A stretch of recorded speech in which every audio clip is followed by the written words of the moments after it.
welcome to my deep thinking channel. It is almost midnight somewhere. A woman is posting a Rumi quote to her story. The famous line about meeting beyond ideas of wrongdoing and right doing. She has lit a candle for the photograph. Tomorrow morning she will snap at the courier and roll her eyes at her mother on the phone. The quote will have moved nothing inside her. It was only beautiful. And beauty is sometimes the most successful disguise emptiness ever wears. This video runs long. If you stay with me to the end, you may find that the man you have been quoting on coffee mugs was trying to burn your coffee mug down all along. Chapter 1. The Saint We Invented. Her name does not matter. Call her Maya. She is 34. A marketing director in a city that never apologizes for being expensive.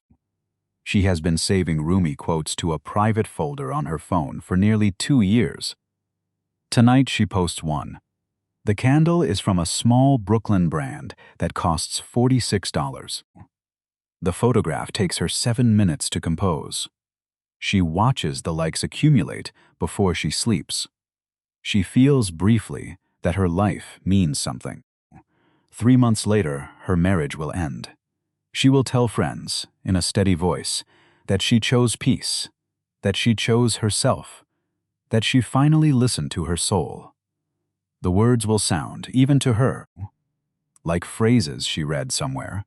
She will not remember where. She will not notice that the man she is leaving never did anything cruel, only ordinary. She will think of herself as Rumi-shaped. The actual man whose name she invokes would have wept for what she did with his words. He has become, by some strange measure, the most quoted dead man in America. A 13th century Muslim mystic, born in 1207 in what is now Afghanistan. Raised in a world of mosques and Quranic schools, whose mature life unfolded in the shadow of the Mongol invasions that emptied entire cities into mass graves. He has somehow become the favorite poet of people who would never enter a mosque, would never read the Quran he cited from memory, would never accept the religion that produced him. What gets shared is not poetry. It is permission. Permission to leave the marriage that has only gone quiet. Permission to trust whatever the heart whispers at 2 in the morning. Permission to rename one's restlessness as a spiritual awakening, one's avoidance as boundaries, one's exhaustion as wisdom. He has become the patron saint of self-honoring, the chaplain of letting go. Almost none of this is what he wrote. Most of it is what we needed him to have written. The Rumi who circulates today was largely built by one American poet, Coleman Barks, working in the 1970s in a small university town in Georgia. Barks did not read Persian. He worked from literal renderings prepared by scholars who did, then recast the language in the soft cadences of late 20th century American speech. The result is genuinely beautiful. It is also, in many places, closer to inspired adaptation than to translation, and Barks himself never claimed otherwise. The distortion happened downstream. It happened in millions of readers who assumed they were meeting Rumi rather than meeting Rumi filtered through a sympathetic American imagination. The deeper loss was theological. The Quran is folded into nearly every line the man ever wrote. He cited it the way a fish cites water. He revered Muhammad as the perfect human form of the divine. He kept the 5 daily prayers until the day he died, even at the height of his most ecstatic poetry. Even when his enemies were calling him a heretic and his friends were begging him to be more careful. Strip those references away, and what remains is a faceless mystic the new age can adopt without discomfort. The scholar Omid Safi has tracked the process line by line, page by page. Whenever Muhammad appeared in the original, the translation softened him into a generic beloved. Whenever a Quranic verse was quoted, the citation vanished. Whenever Islamic practice grounded a metaphor, the practice was lifted out, and the metaphor was left hovering in a neutral spiritual air. The poems were cleaned the way a museum cleans a tribal mask, until the object became presentable, but the gods inside had left the room. Take the line everyone knows. Out beyond ideas of wrongdoing and right-doing, there is a field. I will meet you there. The popular reading hears moral relaxation, an invitation to stop judging anyone for anything. The original is more demanding. Rumi is describing a state of consciousness past duality, reachable only after years of severe practice, and it does not dissolve right and wrong on the ground where ordinary bodies live. The field is reward, not premise. The line was meant to lift you higher, not to lower the bar. Here is the colder irony. In his own century, Rumi was not a comforting figure to the religious establishment. The orthodox scholars of Konya whispered against him. After his death, conservative jurists in several cities tried to ban his Masnavi as a danger to the unlearned. The line he is famous for, the rebellious declaration that he was neither Christian nor Jew nor Muslim, was the kind of statement that, spoken by lesser men, ended in execution. The Sufi mystic Mansur al-Hallaj had been crucified in Baghdad 3 centuries earlier for saying something almost identical. Rumi survived only because he was protected, because he had Seljuk patrons, because his father had been famous before him, because Konya was a refuge city where the rules were softer. He pushed against orthodoxy every day of his mature life. We have turned him into the orthodox of a new religion called wellness. The man who threatened the temple has been installed inside the temple as decoration. There may be no spiritual reversal in history more complete or more quietly tragic. Westerners love the poet while fearing the religion that made him. They quote him at peace marches and immigration protests, then return to a politics that treats his coreligionists as a threat. The Persian and Muslim scholars who did the patient unpaid work of preserving him for 7 centuries receive almost no royalties, almost no recognition, almost no invitations. Barks became wealthy and beloved. They remained as people from that part of the world usually remain in the American imagination, invisible. The pattern is older than him and will outlast him. The cruelest part is that the actual Rumi diagnosed this exact spiritual posture 800 years ago. He called it polishing the corpse. You memorize the right verses. You adopt the right vocabulary. You post the right images at the right hours, and inside, nothing has shifted. The ego has only added a fresh layer of paint. It now identifies as awakened, which makes it harder to dislodge than the ego that still admits it is lost.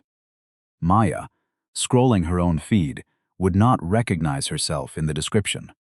That is precisely his point. He wrote for people willing to be undone, not improved, not optimized, not soothed. Undone. He spoke of fire that does not warm the room but burns the house down around the person who lit it. He spoke of a love so total that the lover disappears entirely into the beloved and is never recovered. There is nothing comforting in any of this. Comfort, in his vocabulary, is precisely the condition the path is meant to dissolve, and the dissolution is meant to hurt. Yet comforting Rumi is the only Rumi most people will ever meet. He arrives clean, in soft serif fonts, asking nothing in return. He confirms what the reader already suspected about themselves, which is that they are slightly deeper than the people around them and slightly closer to the light. He sells well. He photographs well. He fits the small square of a phone screen with room to spare. The original would not have survived the algorithm for a single afternoon. The man we quote is a ghost we built to carry our hunger. The one who actually wrote those lines is still waiting somewhere underneath, with the candle blown out. Chapter 2. A Scholar Walking into Fire.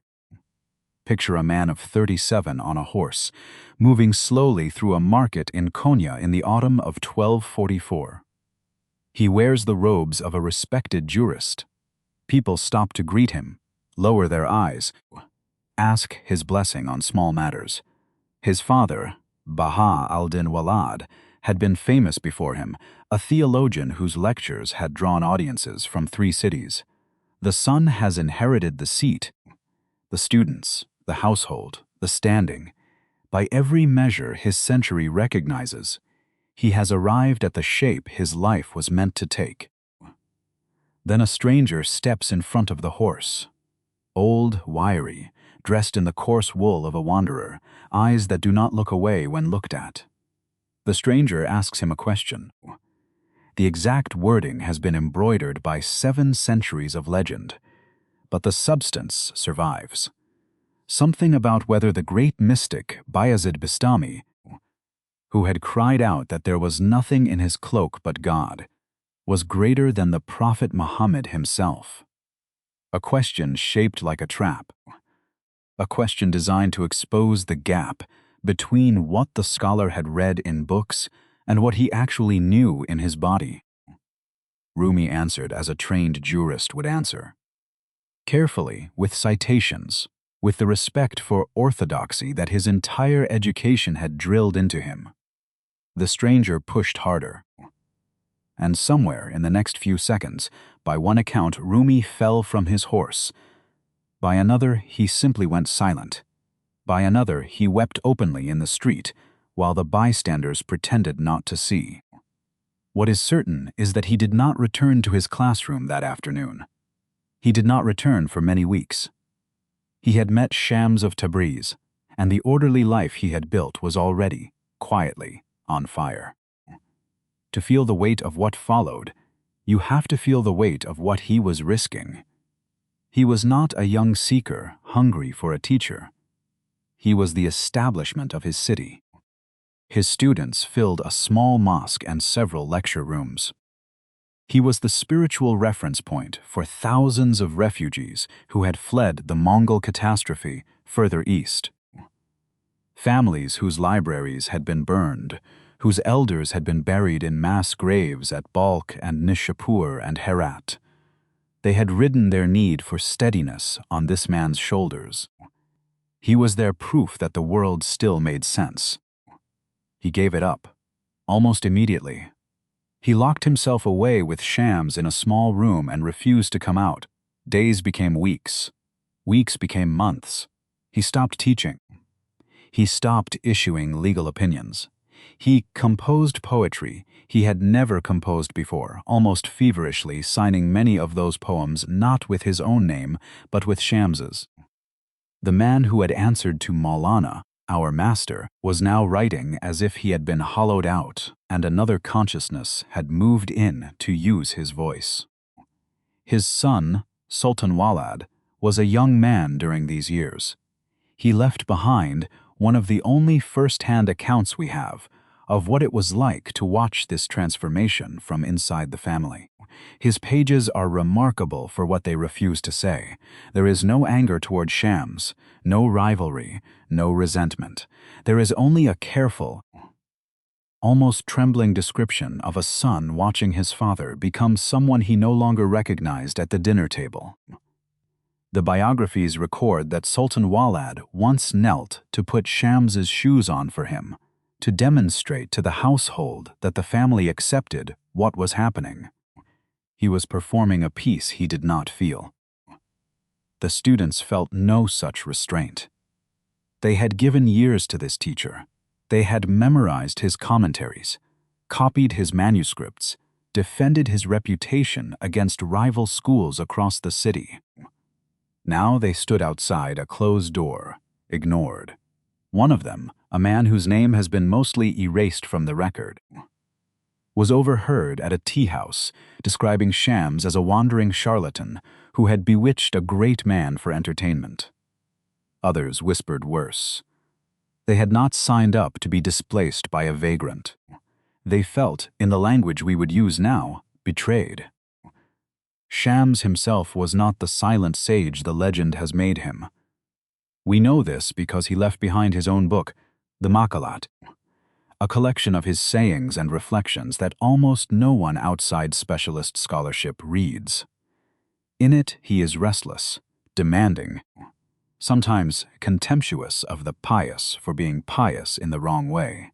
He records that he tested Rumi continuously, that he found in him a man of vast learning, who still had not, in his words, tasted anything.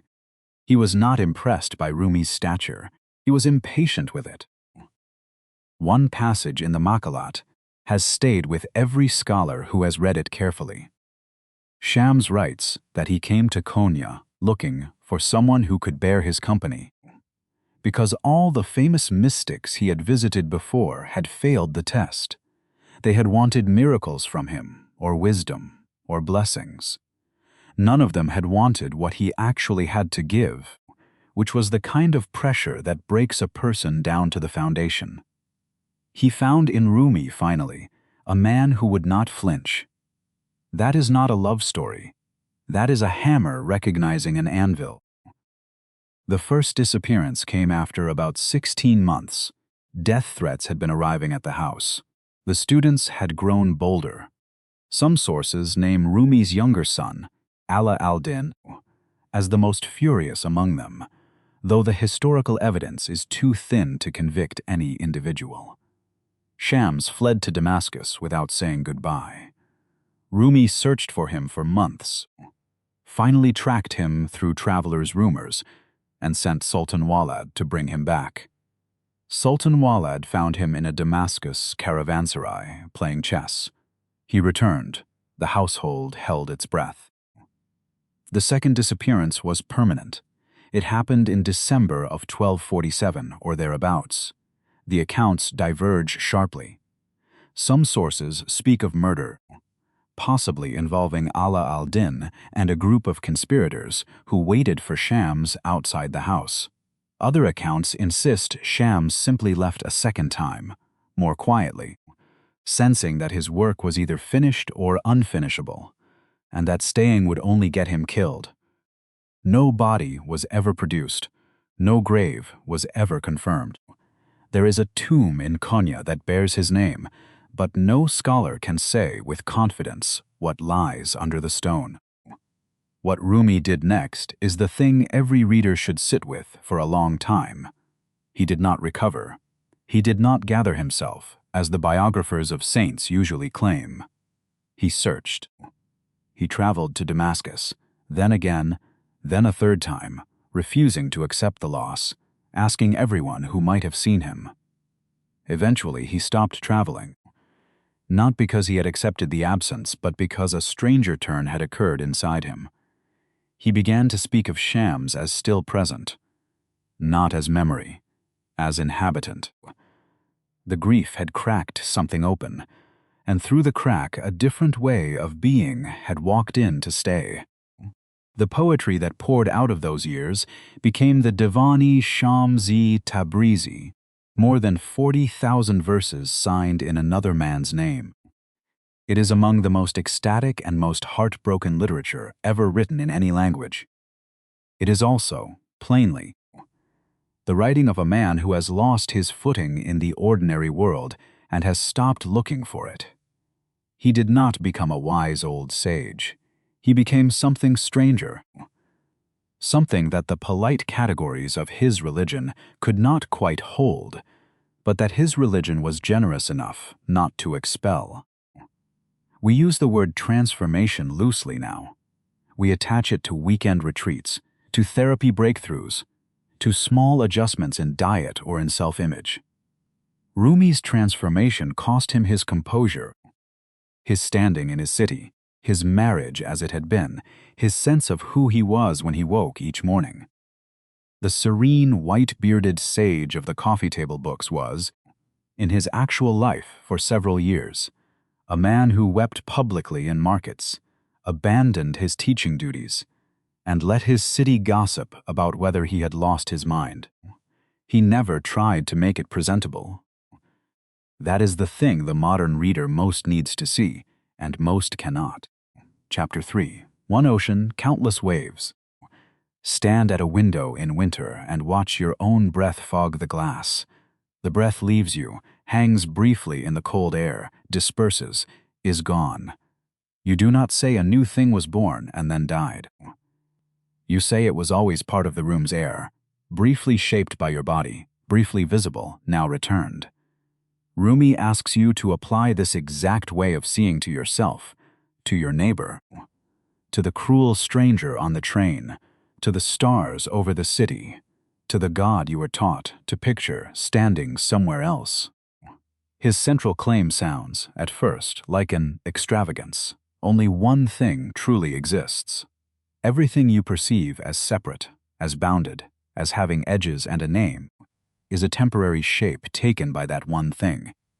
The Persian phrase later codified by Ibn Arabi, his older contemporary, was wadat al-wujud, the unity of being. Rumi never wrote a treatise on it. He lived inside it and poured it out in verse, and the verse pressed the doctrine deeper into Islamic civilization than any treatise ever could have. This is not the same as saying that nature is God. That would be pantheism, a Western philosophical category that almost fits and misses by an inch. Pantheism flattens the divine into the visible world, as if the world were enough. Rumi does something stranger. He says the visible world is a mask, and behind every mask is the same face, and the faces never look alike, and the face is always the same. Both halves of that sentence are true at once, and they refuse to collapse into each other, no matter how patiently you try. Consider what this does to an ordinary morning. You wake, and the body lying in the bed is the divine taking the shape of a tired body. The annoyance you feel at the alarm is the divine taking the shape of annoyance. The partner snoring beside you is the divine wearing a face you have memorized so completely that you no longer see it. The coffee, the cup, the hand holding the cup, the warmth of the first sip, none of it is what it appears to be. All of it is exactly what it appears to be. Both statements hold. The implications detonate slowly. If only one thing exists, then every act of cruelty is the divine harming the divine. Every theft is the divine stealing from itself. Every prayer is the divine speaking to itself in a slightly hushed voice. The whole moral architecture of reward and punishment starts to wobble on its foundations. Heaven is no longer a place you go after dying. Hell is no longer a place you are sent for failing. Both become states of recognition or misrecognition, happening continuously, here, now, in this body, in this hour. This is precisely where the orthodox theologians of his century grew nervous, and where their nervousness sometimes became dangerous. Mainstream Islamic theology had spent 400 years insisting on the absolute distinction between creator and creation. God was wholly other. To blur that line was to risk a charge of zandaka, of heresy bordering on unbelief, a charge that could end careers and end lives. The records of Islamic legal history are full of mystics who paid the price for speaking this way too plainly in the wrong city. In 922, in Baghdad, the Sufi Mansur al-Hallaj had been arrested, imprisoned for 11 years, then taken to a public square and dismembered. His final crime, in the eyes of his judges, was the phrase Ana al-Haqqa, I am the truth. The truth, in that vocabulary, was one of the names of God. He had said it, and he had refused to take it back, and he had paid for it with his hands first, then his feet, then his tongue, then his head. His ashes had been thrown into the Tigris. The story was told to every Sufi student for the next 1,000 years as a warning and as a permission. Rumi knew this story by heart. He referenced Hallaj more than once, always with reverence. sometimes with the kind of envy a poet feels for a martyr who managed to finish his sentence. Rumi himself survived the same theological territory only because he was protected. Konya was a refuge city. His Seljuk patrons valued him. His father's reputation shielded him. His students, even the ones who hated Shams, never quite turned against the father himself. He pushed the boundary every day of his mature life and somehow died in his bed at 66, surrounded by Christians and Jews and Muslims weeping together for him. The death was almost as scandalous as the life. The problem the doctrine creates, and never fully resolves, is the problem of evil. If a murderer and his victim are equally the divine in different costumes, what becomes of judgment? What becomes of justice? Rumi's answer is unsatisfying to almost everyone who reads it carefully. He says that evil exists within the dream of separation. Inside the dream, the suffering is real and must be addressed.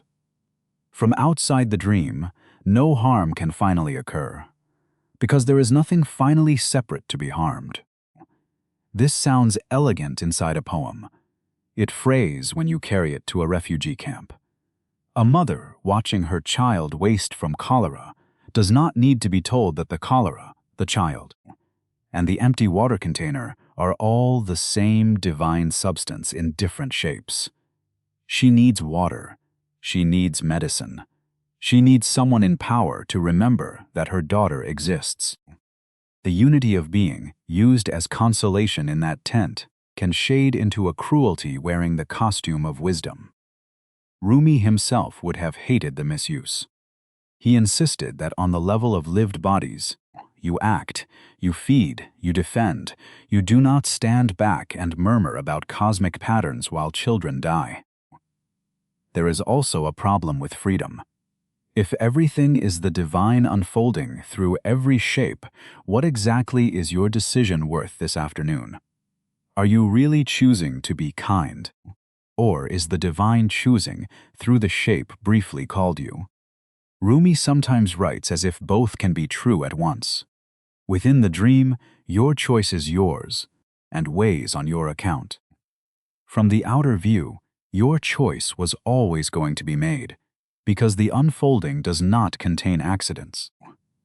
Western philosophy has wrestled with this for centuries and called it the compatibilist problem. Rumi does not solve it. He sits inside it and writes from the unresolved middle. He was not alone in this kind of seeing.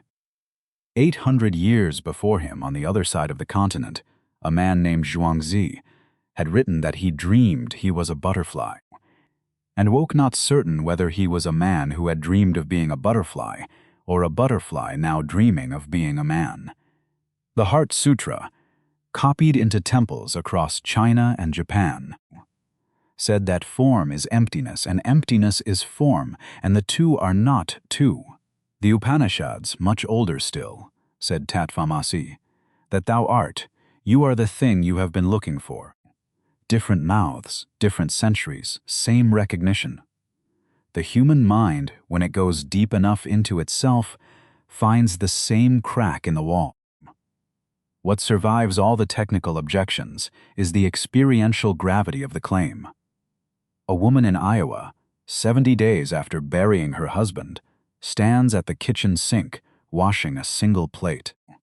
She has done this every evening for 41 years. The water runs, her hands move, and for 1 minute, without warning, the boundary between her and the water and the plate and the window above the sink goes quiet. She is not having an idea. She is not remembering him. She is just, briefly, not separate from any of it. Then it returns. She finishes the plate. She does not tell anyone for years. Rumi was trying to tell us that minutes like hers are not exceptions. They are the only times we briefly stop lying. Chapter 4. The Reed That Remembers. The first 18 lines of his masterwork, the Masnavi, are about a flute. Not metaphorically about a flute. About an actual hollow reed, cut from the riverbank, drilled with holes, raised to a musician's lips, made to sing. Rumi opens his 6-volume life work with this image because he wants you to understand something before anything else. The sound that breaks your heart when you hear a reed flute play is not music, it is grief. The reed is crying for the reed bed it was cut from. He calls this the Bishno, the listen, the first word of the Masnavi. Listen to the reed, how it tells its story. Listen to its complaint of separations. Ever since they cut me from the reed bed, my cry has caused men and women to weep. It is a strange opening for a religious work. There is no praise of God in the first lines. There is no invocation of the prophet. There is only a hollow piece of plant material, complaining about having been taken away from the place it once belonged. The flute is you. Every reader has understood that immediately for 800 years. The flute is the human soul, cut from its origin, breathing through a body it did not ask for, making music that sounds like longing because longing is the only material it has left. This is the most accessible image Rumi ever made. It is also the most quietly subversive thing he ever wrote, because of where he refuses to let the metaphor go. A lesser teacher would have said the flute will be returned someday, that the reed bed waits patiently, that if you live well and pray correctly, you will one day be reunited with the source you were cut from, and the cry will stop. This is the standard religious consolation in every tradition. Be patient. Suffer well. The reunion is coming. Rumi takes that consolation and quietly sets it on fire. The reed, he insists, was never actually separated from the reed bed at all. The separation is the lie. The cry is the lie. The whole drama of exile is the lie. This is the turn that almost no one notices, because it is hidden inside an image that feels like comfort. The flute thinks it has been cut. The flute remembers a place it left. The flute mourns. But ontologically, in the structure of what actually exists, the flute is still part of the reed bed in every way that matters. The wood is the same wood. The cellular structure is identical. The water that grew it is the water inside it. Nothing has been removed. Only a form has been imposed, and within that form, an illusion of distance has settled like dust on the soul. The cry of the flute, then, is not the proof of separation. The cry is the proof of forgetting. The reed is mourning a loss that never happened. Its grief is real. Its grief is also a misunderstanding. This is one of the most disorienting moves in the history of religious thought, and it lands so softly inside the poem that most readers never feel the blade go in. Rumi has just told you that your deepest spiritual ache, the longing for home you carry in your sleep, the sense that something was taken from you before you can remember, is real as feeling and false as fact. The reed thinks. The reed cries. The reed has memory. The reed has identity. None of that, in Rumi's framework, is what the reed actually is. The reed is the reed bed, briefly mistaken about itself.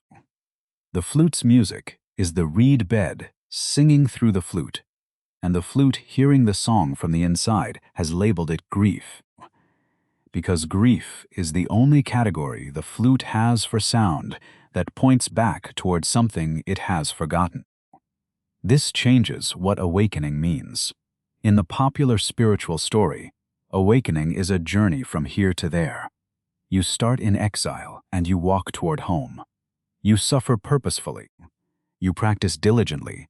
You accumulate merit or wisdom or hours of meditation, and slowly you cover the ground between the lost self and the found one. Rumi denies the geography. There is no ground to cover. There is no journey from anywhere to anywhere. There is only a recognition that the place you thought you were exiled from is the place you have been standing in the whole time, breathing. What collapses in this view is the entire economy of religious effort. If you were never separate, what exactly are you praying to? If the reed is the reed bed, What is the flute reaching toward when it lifts its voice? Rumi's answer is that practice is not a movement from here to there. Practice is the slow erosion of a mistake. You are not getting closer to God. You are getting less convinced of your distance from God. The two sound similar and are not. One is travel. The other is the gradual stopping of a lie you have been telling yourself in your sleep. This is why he is so impatient with religious scholars who have read everything and tasted nothing. To the scholar, the path is a curriculum. There are stages, levels, certifications, books to master in the proper order. To Rumi, the scholar is a flute reading detailed descriptions of the reed bed, without ever noticing that he is made of it. The descriptions are accurate. The scholar is learned, and he is, in the only way that finally matters, missing the point so completely that the missing has become his expertise. There is a story in the Masnavi about a man searching for his donkey while sitting on the donkey. He asks every passerby. He grows distressed. He prays for help finding the animal. The donkey carries him steadily through the whole search. Rumi tells the story with the gentleness of someone who has been that man for most of his adult life, and who suspects that everyone listening has been that man too. The donkey is not hidden. The donkey is the thing carrying you while you search for it. The search itself is the obstacle. Stop, and the donkey is obvious. A modern reader will recognize this immediately, because the recognition itself is built into the human nervous system. There are moments, usually arriving without warning, when you suddenly notice you have been looking for something that has been with you the whole time. The keys in your hand, the reading glasses on your head, the love you spent 10 years searching for, that was sitting across the breakfast table the whole time. These small comic moments are tiny doors. Rumi is pointing at the door at the bottom of every other door. The largest forgetting, hiding the largest presence in plain sight. But here is the cost the inspirational quotes never mention. If the reed bed is already here and the separation was always a misperception, then your grief about your life, your sense of having lost something irreplaceable, your conviction that you were promised more than you received, has to be looked at with terrible honesty. It is not pointing where you thought it was pointing. It is not, in the end, a complaint against the world. It is a confession of what you have refused to notice in the world. The reed has been singing about home from inside the reed bed all along. Chapter 5. Love as the Great Burning. The word he uses most often is ishq. In Persian and Arabic, ishq does not translate cleanly into the English word love.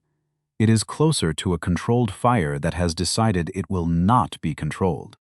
It is the word the medieval Arab philosophers refused to apply to God, because they thought it implied need, and God should not need. Rumi used it about God constantly, recklessly, as if daring the theologians to come for him. He insisted that the universe was held together not by power or by law, but by a violent yearning that ran through everything.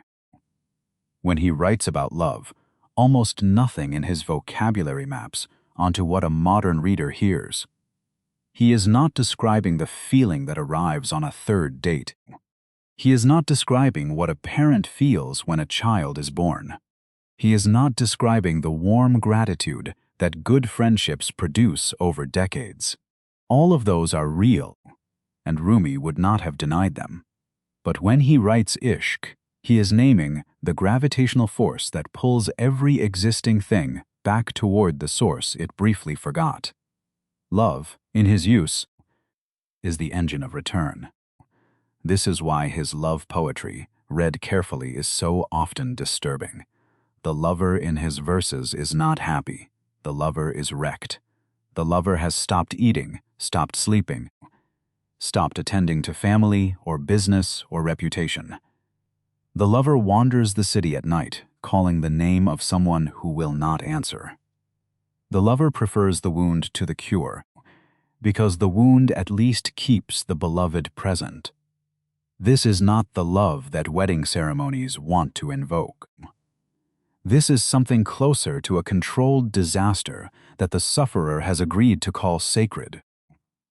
Rumi knew this terrain because he had lived in it for years after Shams disappeared. The poetry of the Divanai Shams is a single sustained record of what it feels like to be undone by attachment to another human being, and to discover, slowly, that the attachment was never really to the human being. The Shams that Rumi mourned, and the Shams who had existed on earth were not, in the end, the same figure. The earthly Shams had been difficult, contradictory, sometimes cruel. The Shams who took up residence inside Rumi after the disappearance was something else, something that used the earthly Shams as a window. This is the move that separates Rumi from almost every poet who has ever written about love. Most love poetry is content to stop at the beloved. The beloved is beautiful. The beloved is missed. The beloved is celebrated or mourned. Rumi keeps going. He treats the beloved as a doorway. The doorway is real. The doorway matters. The doorway is irreplaceable. But the doorway is not the destination. To stop at the doorway is to mistake the picture of the door for the room beyond it. He is gentle about this most of the time, and ruthless about it when he needs to be. He describes the progression openly in the Masnavi. You begin by loving particular forms. A child loves a mother. A young person falls in love with a face. An older person loves a city, a craft, a friend, a piece of music that has accompanied them since they were 19. These specific attachments are not errors. They are necessary training. Through loving particular things, you learn what love is, how it disorganizes you, how it cracks open your defenses, how it makes you willing to do what you would never otherwise have done. The particular is the school. But staying in the school forever is the problem. If the love stops at the form will eventually disappoint or die or simply change, and the love will turn into grief or bitterness, or the kind of clinging that destroys whatever it touches. Rumi argues that love, when it is allowed to grow, begins to burn through its own object. You love a person so completely that you start to love what lies behind their particular face. Then love spreads. You begin to love other people, not because you have decided to be virtuous, but because the same recognition keeps appearing in them. Eventually, love loses interest in choosing. This is the part the modern romantic cannot accept. We have built an entire culture on the idea that love is supposed to focus, to narrow, to choose one face out of all the faces and bind itself to that face for the rest of life. Rumi calls this beautiful and limited. Beautiful, because the binding is real training. Limited, because if it stops there, you have used love to build another small private kingdom of two, and the kingdom of two will eventually collapse, either through death or through the slow erosion that all kingdoms suffer. He is not anti-marriage. He himself was married, more than once, and had children. He is anti-finality. The fire image runs through everything. In one famous passage, he describes the moth and the candle. The moth circles the flame. The moth is drawn closer and closer. The moth eventually flies directly into the fire and is consumed. The ordinary observer sees this as the moth's tragedy. Rumi sees it as the moth's completion. The moth was never going to be satisfied by circling. The moth wanted the fire, not the orbit. The orbit was only the long preparation for the surrender. Most lovers, he suggests, spend their whole lives in the orbit and call that love. The actual love is what happens at the moment of contact, and the moment of contact looks, from outside, exactly like dying. This raises an obvious and dangerous question. How do you tell the difference between love that is destroying you toward freedom and love that is just destroying you? Rumi gives no clear answer, and this is the place where his teaching has done the most damage in the wrong hands. Modern people have used his poetry to justify staying in relationships that were not burning them clean, but simply burning them down. They have romanticized humiliation. They have called codependency a spiritual practice. They have remained in households where they were being slowly erased while reciting verses about how the lover must die into the beloved. He would have hated this. The historical Rumi insisted that the surrender he was describing was a surrender to the divine, mediated by particular relationships but never finally located in them. To surrender absolutely to another human ego is not what he meant. It is the inversion of what he meant. The teacher or beloved who demands that you disappear into their personal will is not a doorway to the infinite. They are a small, finite tyrant using mystical vocabulary to keep you small. Rumi's lover dissolves into something beyond the beloved, not into the beloved's preferences about how dinner should be served. But it must be admitted that he provides almost no diagnostic tools to tell the two situations apart while you are inside one of them. He assumes the beloved is divine or transparent to the divine. He does not give you a checklist for verifying this in real time.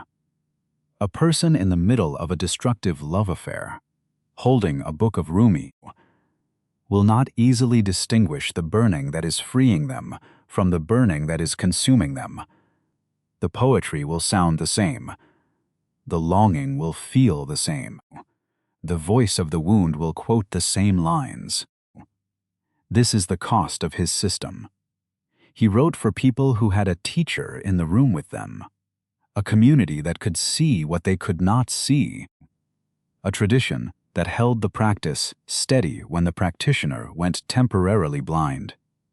He did not write for people sitting alone at midnight on their phones, reading him in isolation, with no one nearby who has actually walked the road he is describing. We have inherited the poetry. We have not inherited the conditions that made the poetry safe to read.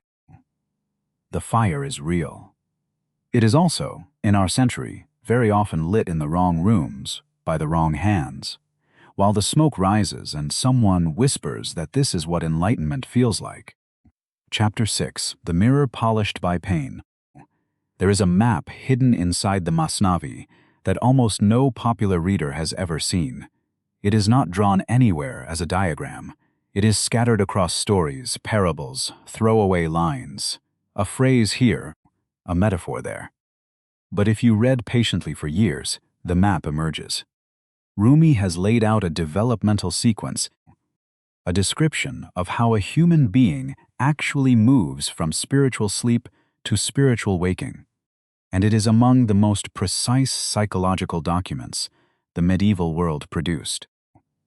The map begins with a wound, not a metaphorical wound, an actual rupture in the smooth surface of a person's life, severe enough that they can no longer continue as they were.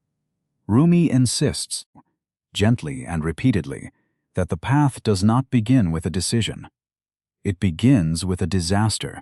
Someone you loved dies suddenly. A career you built for 20 years collapses in a meeting. A diagnosis arrives.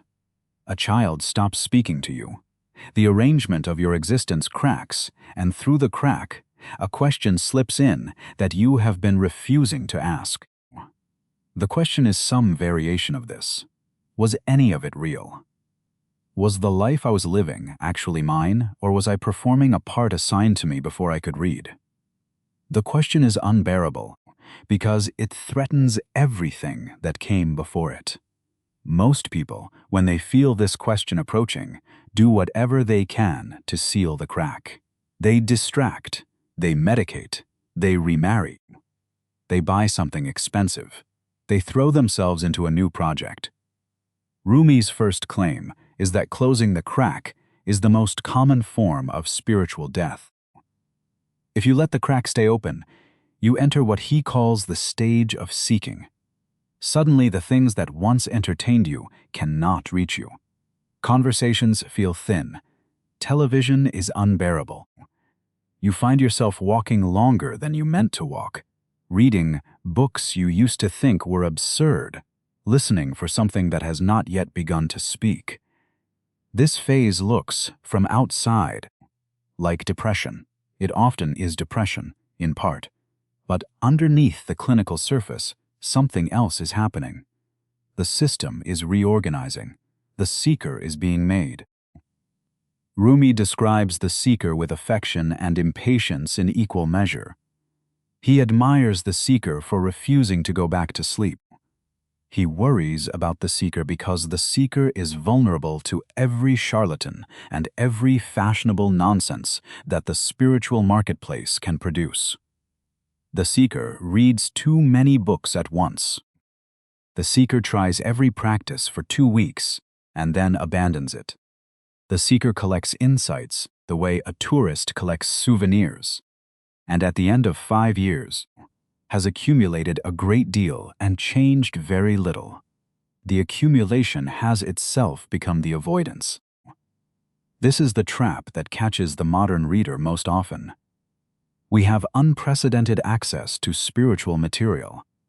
We can stream lectures from monasteries, download translations of texts that took centuries to copy by hand, attend retreats in any tradition we choose.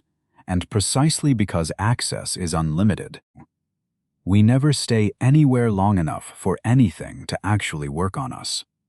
We become connoisseurs of awakening rather than people who have undertaken it. Rumi saw this temptation in his own century, and he was savage about it. The third stage, in his map, is when seeking finally turns inward and the seeker meets the ego.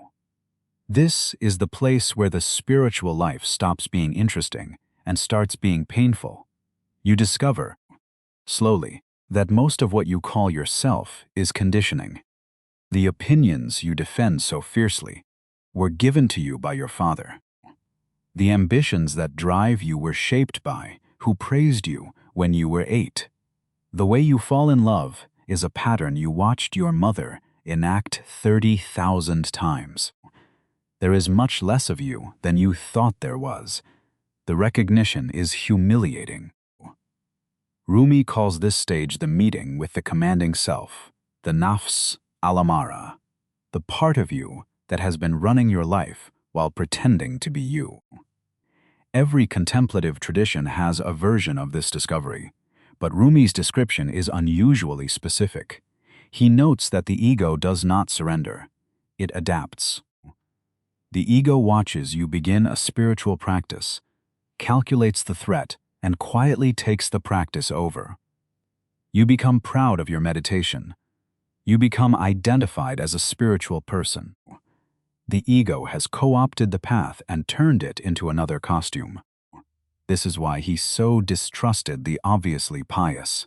He suspected, often correctly, that the loudest piety was the most successful ego strategy. The person performing their devotion in public, dressing in the right robes, speaking in the right tones, has often built a fortress out of religion, and is now defending it more fiercely than they ever defended their ordinary self. The ordinary self at least admitted it was ordinary.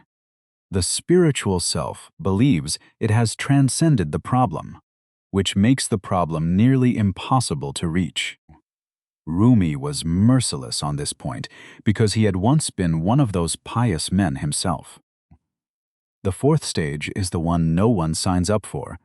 It is the long passage through purification, which means, in plain language, the systematic destruction of the personality structures you used to think were your strengths, the qualities you were praised for as a child, the achievements you built your identity around, the relationships in which you performed a stable version of yourself. All of it gets pulled apart, sometimes by external circumstances, sometimes by your own slow honesty. You cannot graduate from this stage by being good. You graduate by being broken in the precise places where you were most defended. Rumi tells story after story of people who thought they had arrived spiritually, and then encountered a single situation that revealed how little had actually changed. A man who has meditated for decades, calm in his cave, comes down to the village and explodes at a child who jostles him in the market. A scholar who has memorized every text on humility is asked to wait his turn at a public bath and refuses to wait. The cave was not the test. The village was the test. The library was not the test. The line at the bathhouse was the test. Then come the glimpses. After enough purification, the person who has stayed on the path begins to have brief, accidental experiences of the unity Rumi has been pointing at the whole time. These happen unexpectedly, often during ordinary activities. The boundary between observer and observed goes quiet for a few seconds. Time stops mattering. Fear evaporates because there is nothing separate to defend. The experience cannot be willed and cannot be repeated on demand.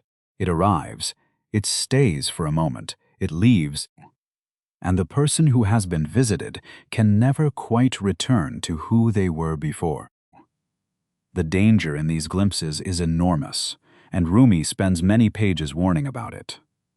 The seeker, having tasted unity for a few seconds, can convince themselves they have arrived. They begin to teach. They write books. They gather followers. They become, in the contemporary phrase, spiritual influencers. None of this is necessarily fraud. The glimpse was real. The mistake is treating a glimpse as a final address. The glimpse proves the place exists. The glimpse does not mean you live there. The integration takes the rest of a life, and most people, when offered an audience, stop integrating and start performing. The final stage in Rumi's map is the one he describes least clearly, because, he confesses, language can only point at it. The glimpses become more frequent. The ordinary state of consciousness loosens its grip. The person continues to live in a body, to have preferences, to feel grief and pleasure, but the desperate identification with all of it slowly relaxes. They become, in his strange phrase, useful, not because they have set out to help anyone, because their presence in a room now does something a striving presence cannot do. They have stopped being a problem to themselves, and so they have stopped being a small problem to everyone near them. It is not a path that arrives. It is a path that quietly stops needing to arrive. Chapter 7. The Hand That Breaks to Heal. There is a sentence in the Masnavi that has done more damage in the last 50 years than perhaps any other line Rumi ever wrote. He says, in various places, and in various ways, that no one can walk this path alone. You need a guide. You need someone who has already crossed the territory and can see from the inside what you cannot yet see.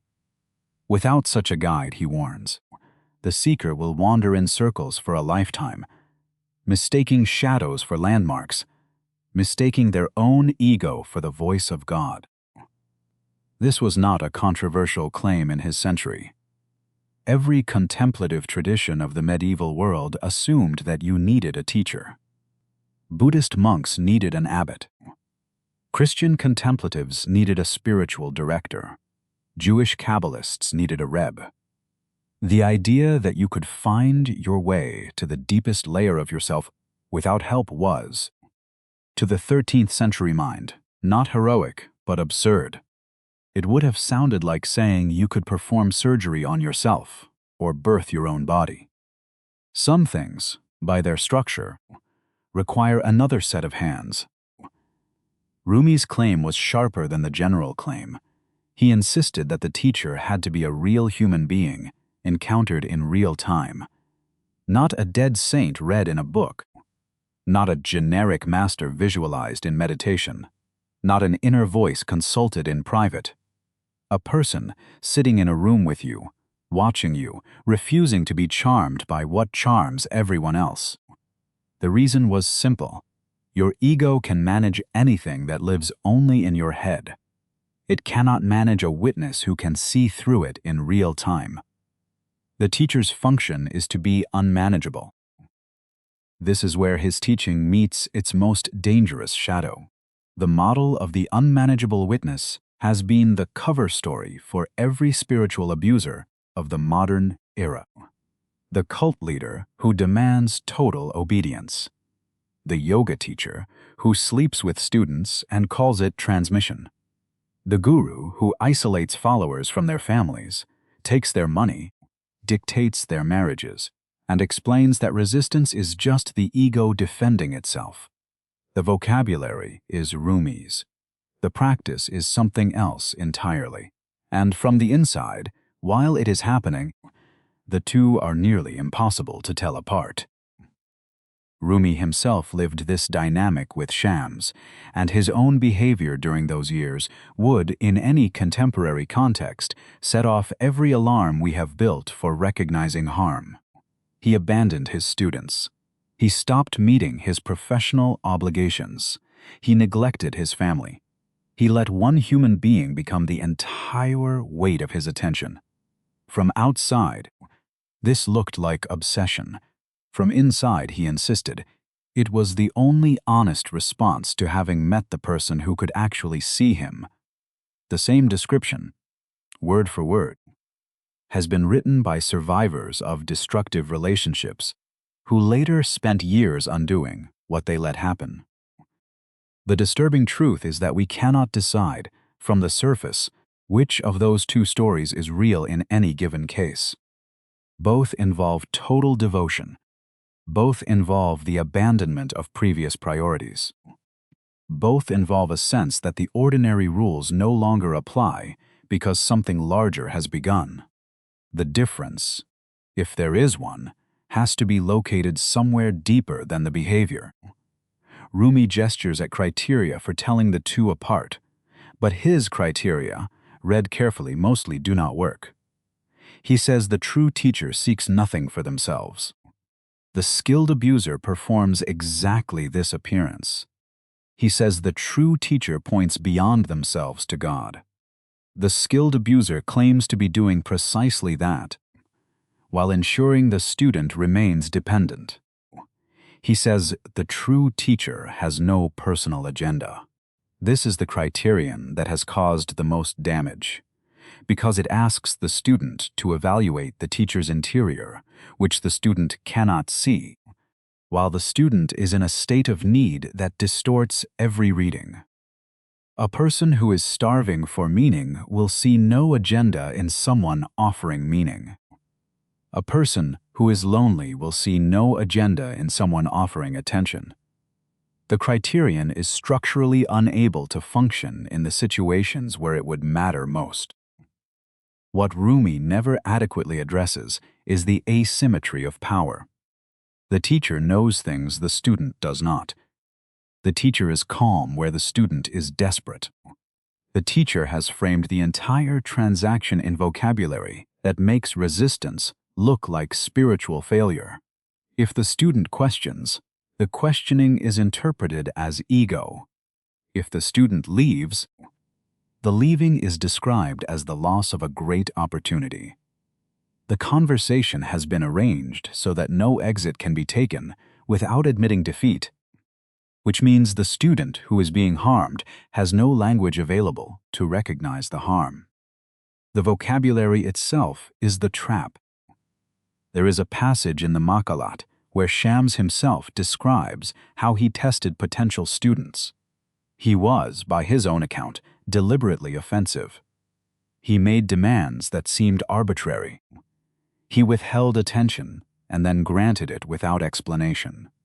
He watched to see who would survive his unkindness, because in his framework, only those who could survive being treated badly were ready for what he had to offer. Read in his own voice, the method sounds psychologically brutal. Read in the legend that later canonized him. It sounds like the wisdom of a master. Both readings are available in the same sentences. This is the unsolved problem at the heart of the teacher-student tradition. The behaviors that produce real transformation, when applied by a genuinely realized person to a genuinely ready student, are nearly identical to the behaviors that produce destruction when applied by a manipulative person to a vulnerable student.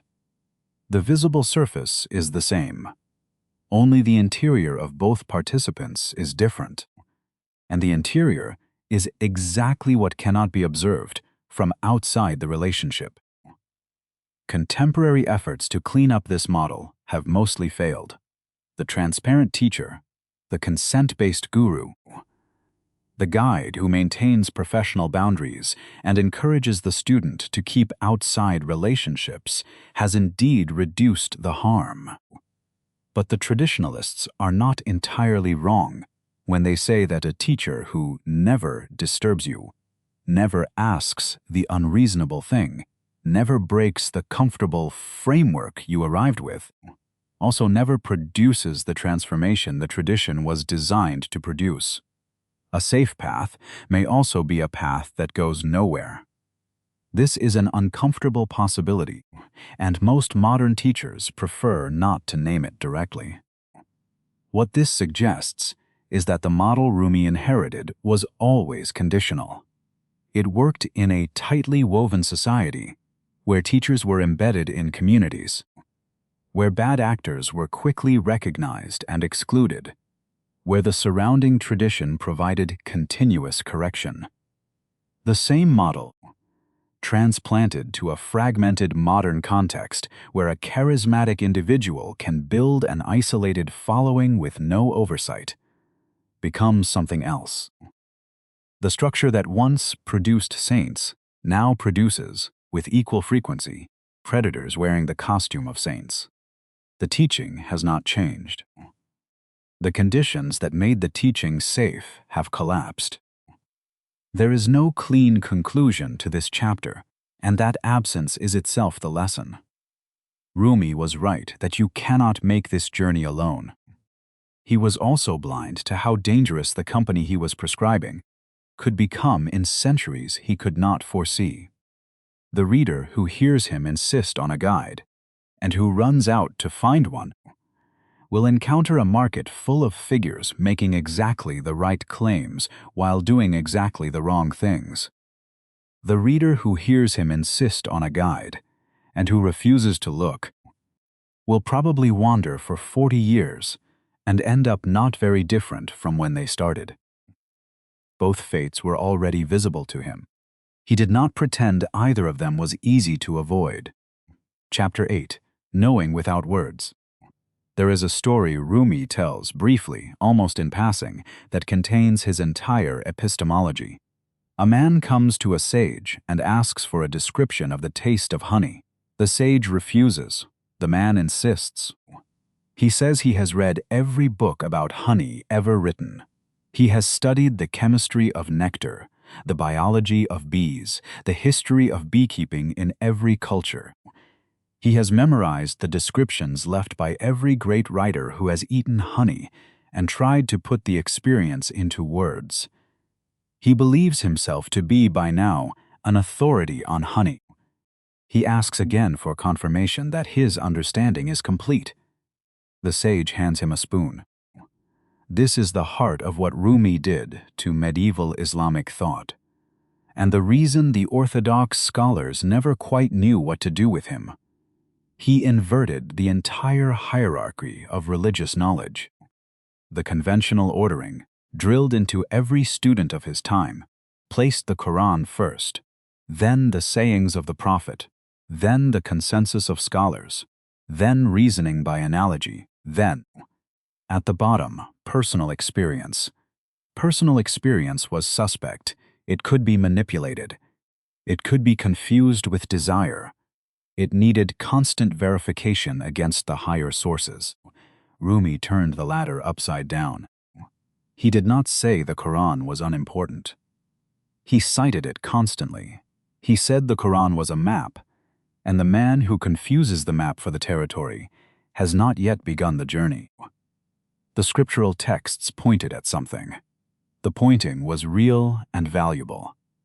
But the pointing was not the thing pointed at, and a lifetime of studying the pointer while never turning to look in the direction it indicated was not piety. It was, in his vocabulary, a particularly sophisticated form of being asleep. The argument is structurally simple and almost impossible to refute. If you have never tasted honey, no amount of reading about honey will produce the taste in your mouth. You can become the world's leading scholar of honey discourse without ever knowing what honey is.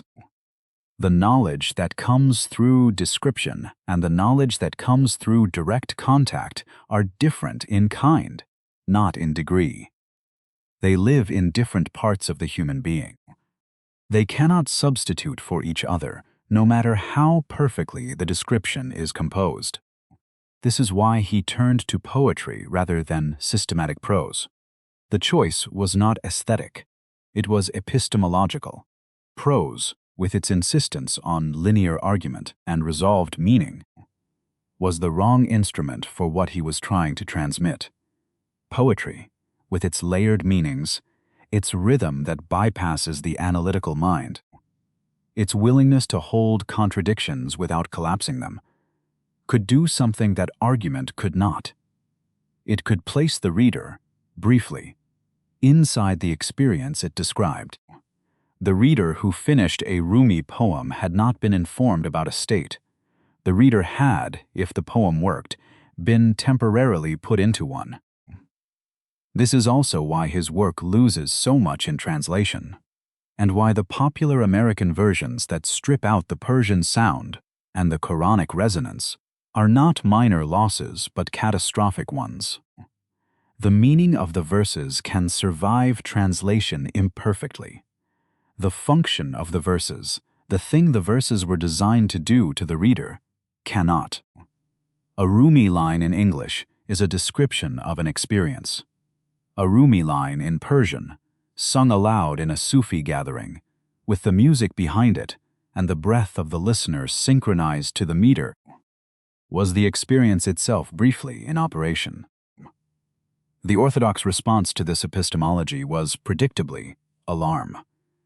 If direct experience could override the authority of Scripture, then the entire institution of religious scholarship had a problem. The scholars existed to interpret the texts.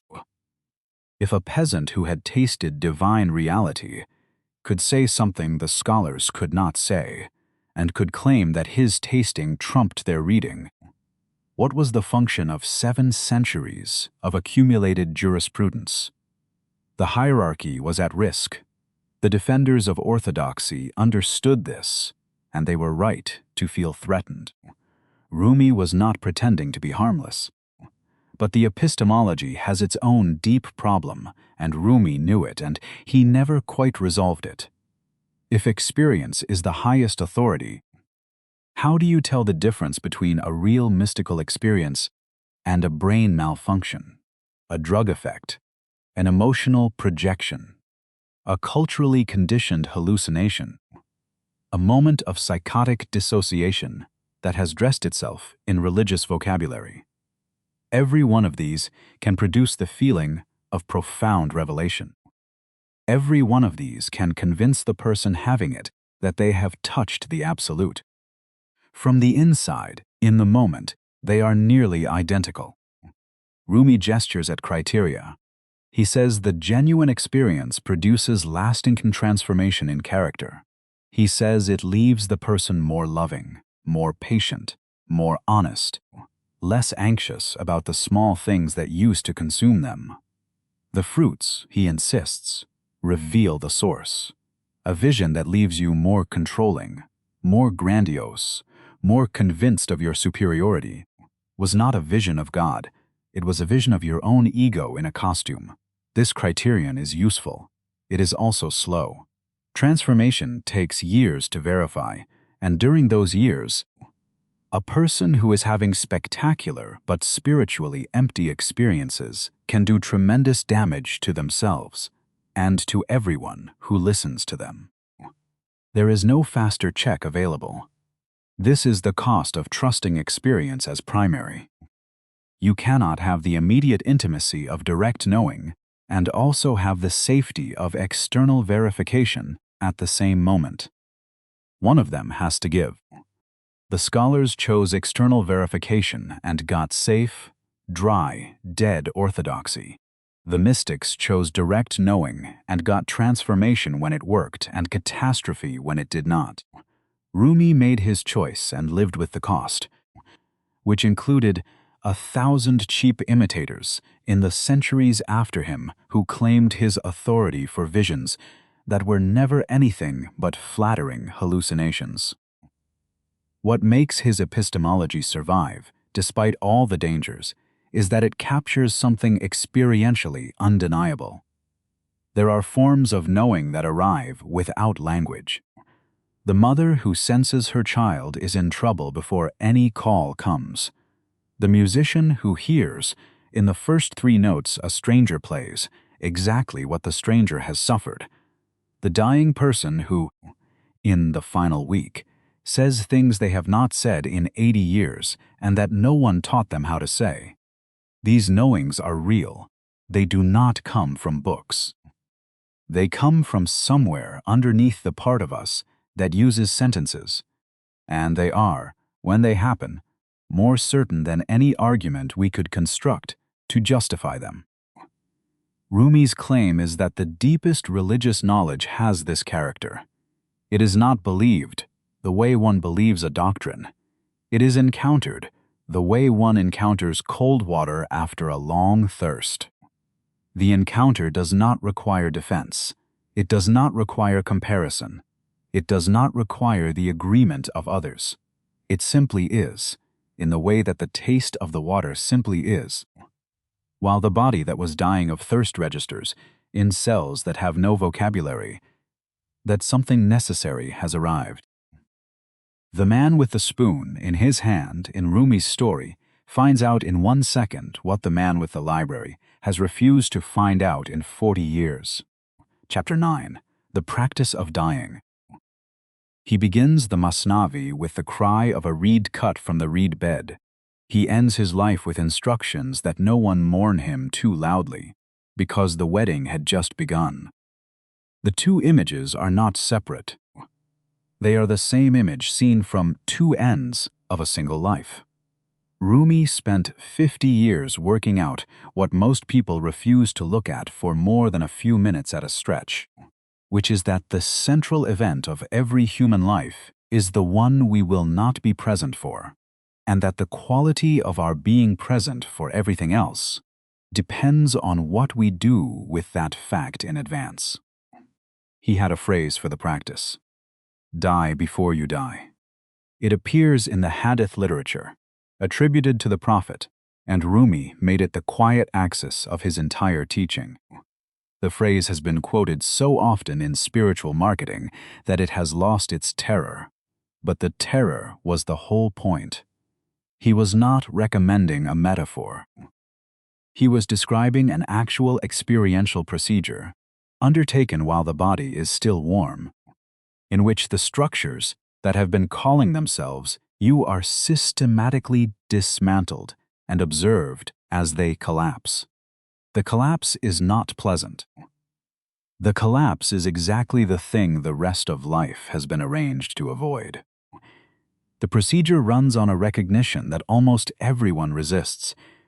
You are not the things you think you are. You are not your name. You are not your job. You are not the story you tell about your childhood. You are not the body you see in the mirror, although you live inside it. You are not your preferences, your opinions, your political alignments, your aesthetic taste, your fears, your hopes for the next 5 years. All of these are real, in the sense that they exist as patterns. None of them are what you actually are.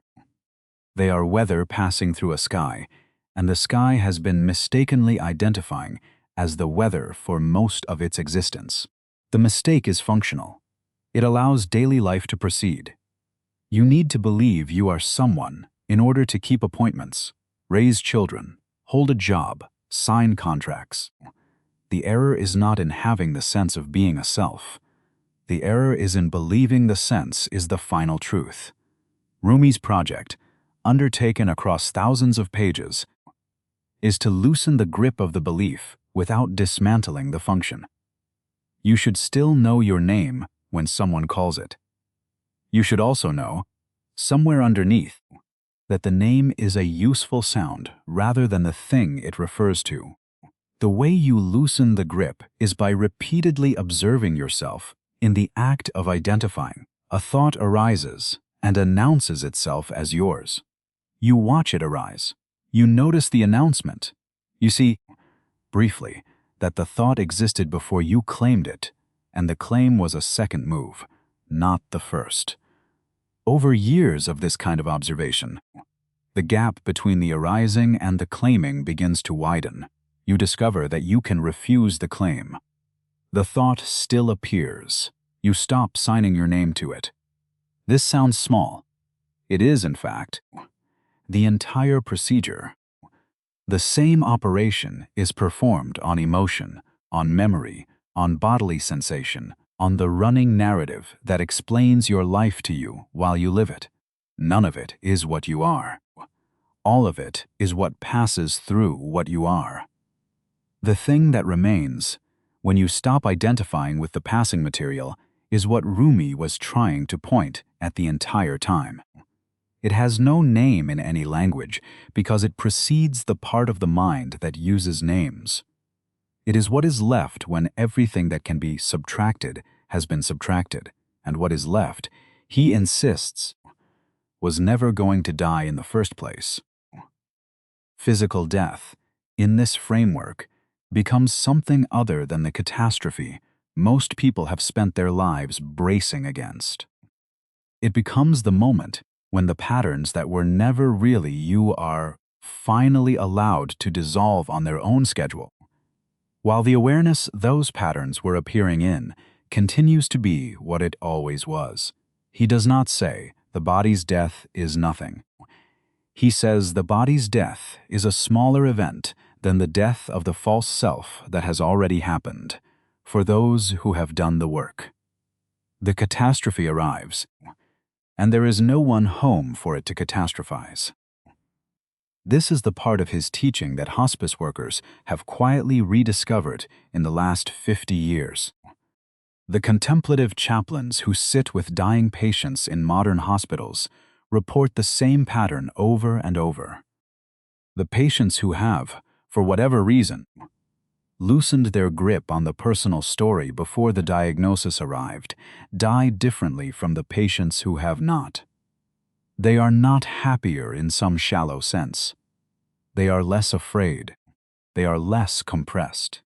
They have, sometimes, a kind of strange peace that the medical chart cannot account for, and that the family members standing around the bed register, without quite knowing what they are registering. This does not mean everyone dies well. Most people do not. Most people arrive at the end with the full structure of the false self still intact, defended to the last breath. And the dismantling that happens in those final hours is, by all accounts, agonizing in proportion to the defending. Rumi is honest about this. He does not promise that the path he describes is available to everyone, or that those who refuse it deserve their suffering. He says only that the work can be done in advance, that doing it changes the final scene, and that almost no one chooses to do it because doing it requires losing, in slow motion and on purpose, what you will eventually lose anyway. The cost of avoiding the practice shows up long before the end. People who have never looked at their own dying tend to live narrowly. They organize their lives around the avoidance. Even when they cannot name what they are avoiding, they overcommit to careers that do not feed them, because the career provides a structure that hides the question. They cling to relationships they have outgrown, because being alone might let the question speak. They consume relentlessly, fill every silence with sound, schedule every weekend, because an unscheduled afternoon might allow the recognition to creep in that they have not yet asked what they are for. A friend of mine, dying at 53 of a cancer that was discovered too late, told me near the end that the only thing he regretted was the hours. Not specific decisions. Not even the choices that, in retrospect, had been wrong. Just the hours. The thousands of hours he had spent waiting for his life to start, while his life had been continuously occurring around him without his attendance. He had been somewhere else for most of it. He had been planning, anticipating, comparing, performing. He had been everywhere except in the room he was actually in. Now the room had a clock in it that did not stop, and he could see, for the first time, how much had passed while he was not looking. Rumi would have recognized him immediately. The Masnavi is full of characters who arrive at exactly this moment of recognition, too late to do anything with it. Rumi tells their stories not to shame them, but to warn the people still reading. The practice of dying is not, in the end, about death. It is about presence, sharpened to the point that ordinary attention cannot reach. The person who has accepted that the body will dissolve is the only person who can fully inhabit the body while it is still here. Everyone else is still bargaining, and the bargaining is what the hours are spent on. The cry of the reed flute in the first lines of the Masnavi turns out to have been a description of every human life lived without this recognition. The cry is the sound a being makes when it has been here the whole time and has not yet noticed.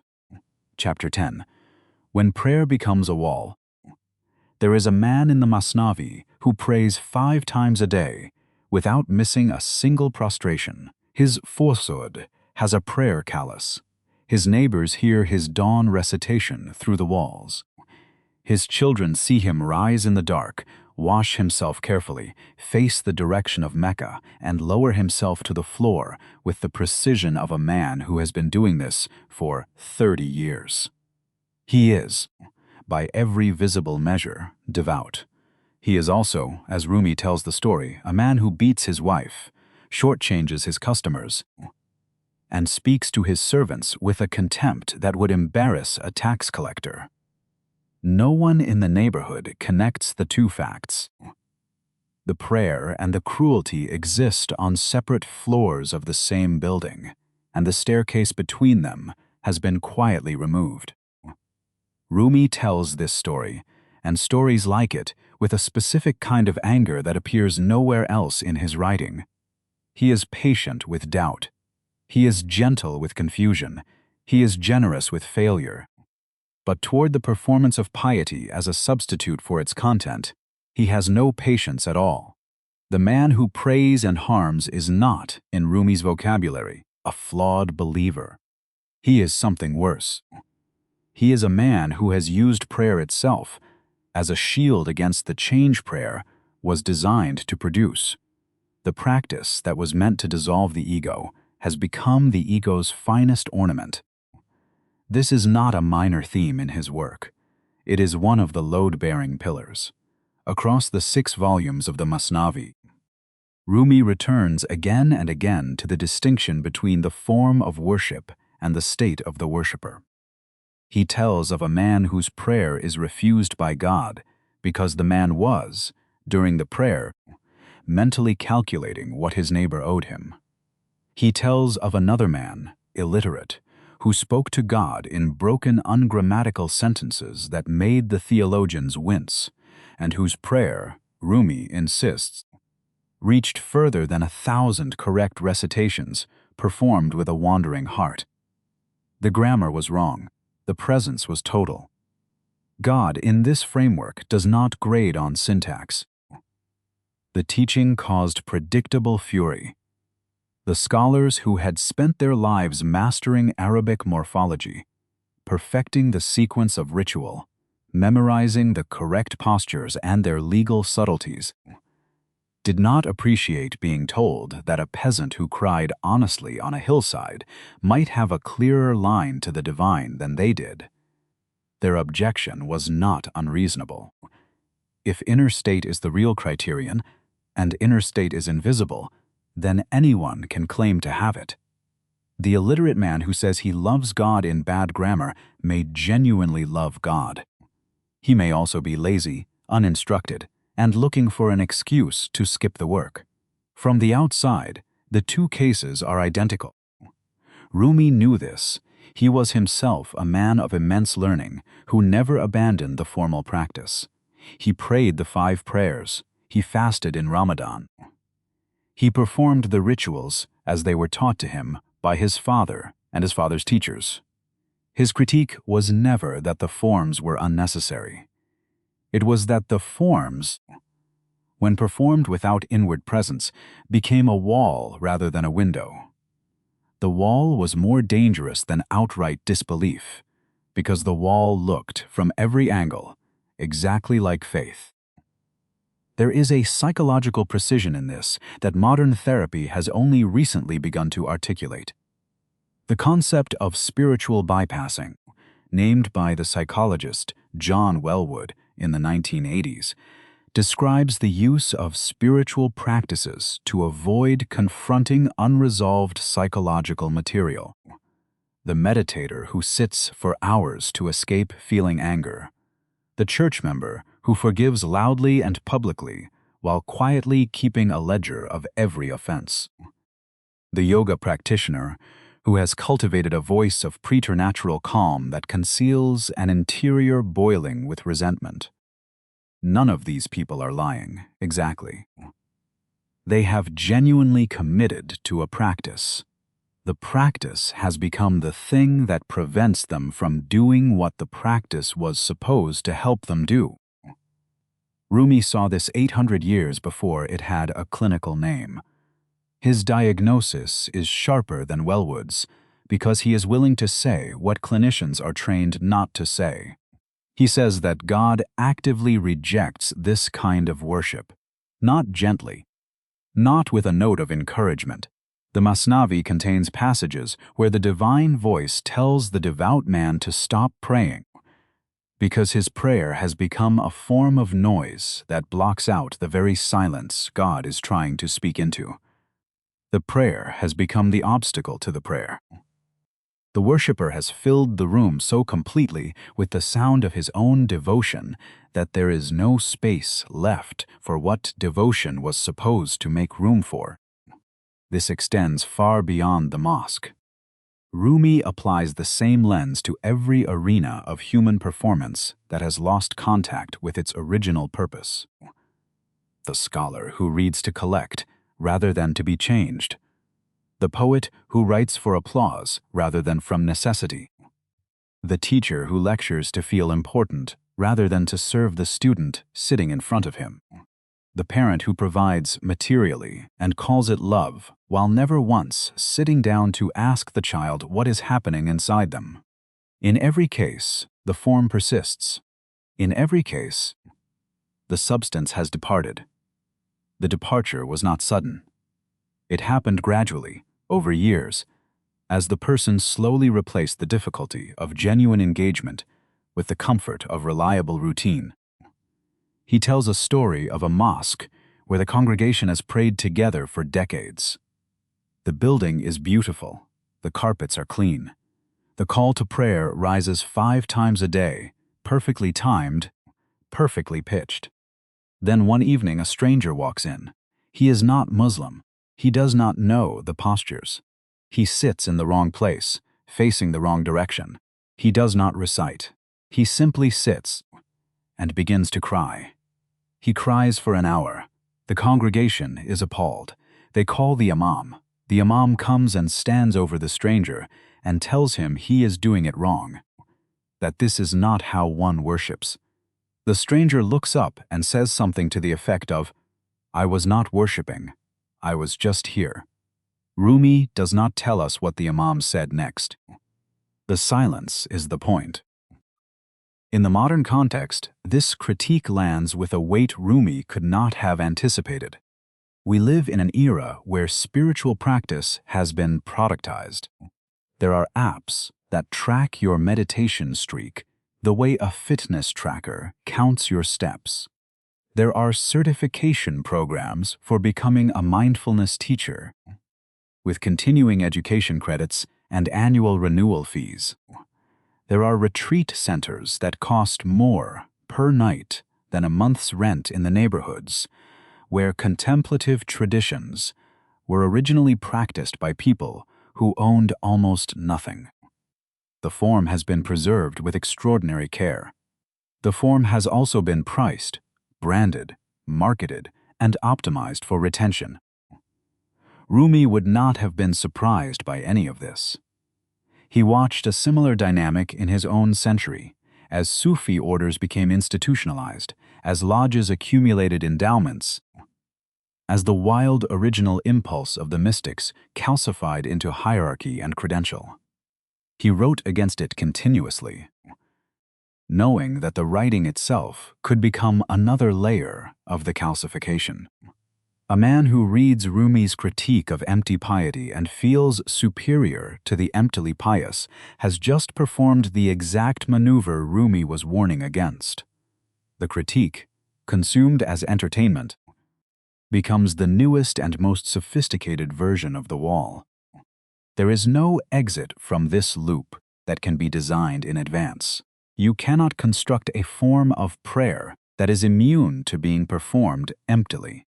You cannot build a spiritual community that cannot be co-opted by egos dressed as servants. You cannot write a teaching that cannot be turned into a credential. The only defense, in Rumi's view, is the continuous willingness to notice when the form has gone dead in your hands, and the willingness to let something in you break open again, even after you thought the breaking was finished. The man with the prayer callus on his forehead has one more prayer to learn, and it has no posture, no direction, and no prescribed time. It consists entirely of seeing clearly what his other prayers have been hiding from him. Chapter 11. The Pattern from Above.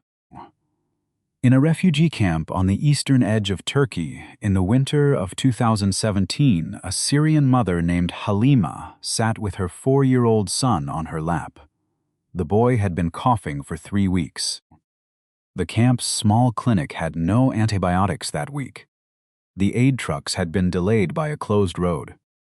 She held him through the night, and through the next night, and on the third night his breathing stopped. She was 26 years old. She had been a teacher in Aleppo before the war. She had read poetry. She had, in another life, owned a small leather-bound copy of the Masnavi that her grandmother had given her at her wedding. Imagine telling her that the death of her son is part of a larger pattern she cannot see.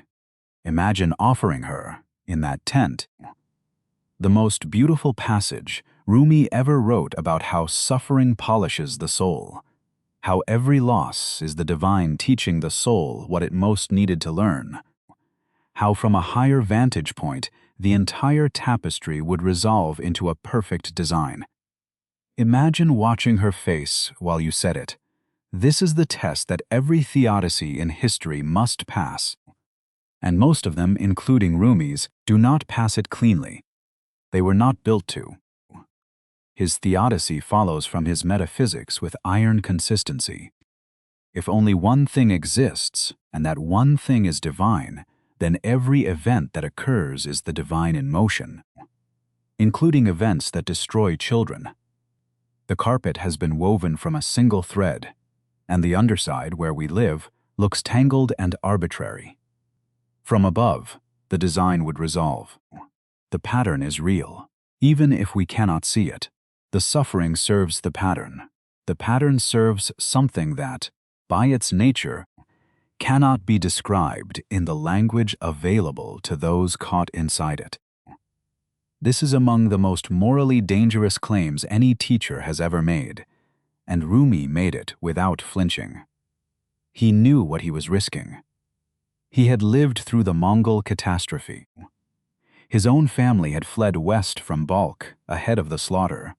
He had seen, with his own eyes or through the eyes of survivors who arrived in Kanya weeping, what had happened to entire cities. He was not a sheltered philosopher constructing this argument from a library. He was writing his theodicy in the aftermath of one of the largest mass killings in human history, and he chose, deliberately, to hold the position that none of it had finally been meaningless. The position is defensible in one specific way and indefensible in many others. The defensible part is the recognition that without some framework like this, the mind that takes the full scope of human suffering seriously will not survive intact. If you allow yourself to feel, all at once, the children dying tonight in places you will never visit, the slow erasure of forgotten genocides, the casual cruelty of disease, the unfairness of who is born where, the despair that has driven uncounted people to take their own lives in basements, while the upstairs neighbors slept at, the weight of it will crush the witness. Some response is needed simply to remain a functioning person. Rumi offers a response. The response says the universe is not malevolent. The response says something is holding all of it that you do not have access to. This is not nothing. For some people, in some situations, it is everything. The cancer patient who has spent 18 months in chemotherapy and finally reaches a kind of strange peace because she has decided that her suffering must mean something, even if she cannot say what. The grieving father who, 3 years after his daughter's death, can finally say her name without breaking, because he has constructed an interior story in which her short life was part of a longer arc than he can perceive. These are not delusions to be corrected. They are survival structures. And survival structures are sacred in their own right, regardless of whether they correspond to anything that can be metaphysically verified. But this is also where the danger lives, and Rumi does not give us enough protection against it. The theodicy that allows the cancer patient to find peace can be used, with no change in the language, to tell the trafficked teenager that her suffering is part of God's pattern, and she should accept it with the dignity of a soul being polished. The same words, the same imagery, the same theological architecture. The phrase that saves one person crushes another, and the structure of the teaching gives us no internal way to distinguish the two situations from the inside. You have to look outward at the facts of who is suffering and why to decide whether the language is medicine or poison. The language itself is silent on the question. This is the central failure of mystical theodicy across every tradition, not just his. The mystic, having seen something real about the underlying unity of existence, returns to ordinary life with a vocabulary that flattens distinctions that absolutely must be preserved on the ground. The suffering of a person who has chosen difficulty for spiritual growth, and the suffering of a person being destroyed by forces they did not choose look, in the mystic's vocabulary, identical. Both are part of the pattern. Both serve the soul's development. Both are the divine in motion. And once you accept that frame, you have lost the ability to say that one of these suffering people needs comfort and the other needs rescue, and that confusing the two is a form of cruelty all its own. The history of religious quietism is the history of this confusion. The slaves told to bear their condition with patience because earthly arrangements reflect divine will. The wives told to endure beatings because suffering well purifies the soul. The poor told to find spiritual meaning in deprivation, while the wealthy explained that their wealth was also part of the pattern. Each of these arrangements was defended, in its century, by someone reading something that sounded very much like Rumi. He himself did not preach these specific applications, but the framework he built has been used to authorize them, and the framework offers no internal mechanism that prevents the use. You cannot extract the consoling power of mystical theodicy without also extracting the silencing power that comes attached.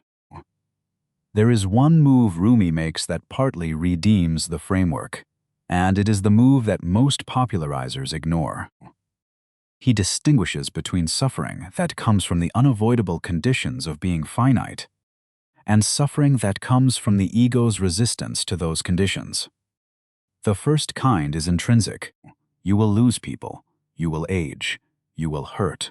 The second kind is added on top by the part of you that refuses to accept that the first kind exists. Most human suffering, Rumi argues, is in the second category. It is the suffering about the suffering. It is the mind's commentary on pain, which can be many times more painful than the pain itself. This distinction is real and verifiable. People who learn to sit with raw sensation, without the layer of mental resistance, frequently report that the sensation reduces in intensity, sometimes dramatically. Modern chronic pain research has documented the phenomenon repeatedly. The pain that comes from the wound is one thing. The pain that comes from hating the wound, fighting the wound, wishing the wound had never happened, is another thing entirely, and the second often eclipses the first. Rumi's framework lets a person notice the difference. That alone can change a life. But this is the small redemption inside a larger problem. The cholera that killed Halima's son was not, in any meaningful sense, suffering that her son could have reduced by relaxing his resistance to it. It was just death, arriving early, in a tent on a freezing night, because a road was closed and a bottle of medicine was an hour too far away. No, theodicy explains this. The honest response, the only response that does not insult what happened, is silence in front of the unbearable. Rumi, in his most stripped-down passages, knows this. He goes quiet. He stops trying to explain. He sits beside the loss without arguing with it. That silence is the part of his teaching that survives every test the world can throw at it. The pattern from above is a beautiful idea. The silence beside a mother who has just lost a child is a wiser one. Chapter 12. The man trapped in his century. He saw further than almost anyone of his time, and he did not see far enough. This is the sentence that every honest reader of Rumi has to learn to hold. The same mind that articulated the unity of all existence, that recognized the divine in every face, that broke through the categorical thinking of his own religious tradition, also accepted, without serious challenge, most of the social arrangements that 13th century Konya took for granted. The metaphysical revolution did not translate into a social one. The implications stayed inside the poem. His treatment of women is the clearest case. Throughout the Masnavi, women appear as figures of spiritual depth, as saints, as teachers, as carriers of insight that the male scholars around them lack. He invokes Rabia of Basra, the 8th century female mystic, with genuine reverence. He tells stories in which a wife sees through her husband's spiritual pretensions before he can see through them himself. He grants women, in principle, the full capacity for divine realization. He never quite extends this principle into a call for any change in the social conditions under which the women of his city actually lived. Their roles were prescribed and narrow. Their education was limited. Their public movement was restricted. Their ability to teach openly, to lead a Sufi order, to issue rulings, to write theology under their own name, was minimal in his society, and remained minimal for centuries after him. Rumi did not challenge these arrangements. He accepted them as the natural shape of social life. The metaphysics that should have logically dissolved every hierarchy stopped, in practice, at the threshold of his own household. He did not see the contradiction, or he saw it and chose not to follow it where it would have led. This is a hard thing for contemporary admirers to sit with, and the temptation is to soften it. To say that he was a man of his century, to say that judging him by our standards is anachronistic. These defenses contain truth, but they also let him off too easily. Other thinkers in his century did see further. There were female Sufi teachers operating openly in some parts of the Islamic world. There were currents in Andalusian thought that questioned gender hierarchies more directly than Rumi ever did.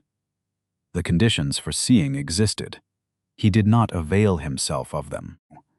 The failure was not inevitable. It was a choice, even if it was a choice he made unconsciously. The same pattern repeats with political authority. Rumi was, throughout his life, on good terms with the Seljuk sultans who patronized his work. He counseled them. He accepted their support. He spoke against the corruption of specific rulers in specific cases. But he did not develop, anywhere in his corpus, a sustained critique of monarchy or hereditary power as such.